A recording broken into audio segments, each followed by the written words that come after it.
முருகா, கண்ணை மூடி நல்லா நம்ம குலதெய்வத்தை கும்பிட்டுக்க. குலதெய்வம்னா என்னப்பா? குலதெய்வம்னா நம்ம பாட்டை முப்பாட்டேன், அவங்களோட பாட்டை முப்பாட்டேன், எல்லாரும் தலைமுறையா வந்து இங்க சாமி கும்பிட்டுருப்பாங்க. அவங்க எல்லாருடைய மூச்சு காத்தும் இந்த மண்ணிலேயே இந்த சாமியை தான் சுத்தி சுத்தி வந்துகிட்டு இருக்கும். அந்த மூச்சு காத்தும் இந்த சாமியை சேர்ந்ததுதான் நம்ம குலதெய்வம்.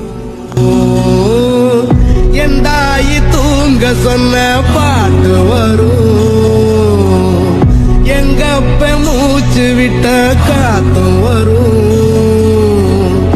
ஊரான ஊரு வரும், முன்னோரின் பேரு வரும், எங்கூரு கருப்பசாமி ஆடி வரும்.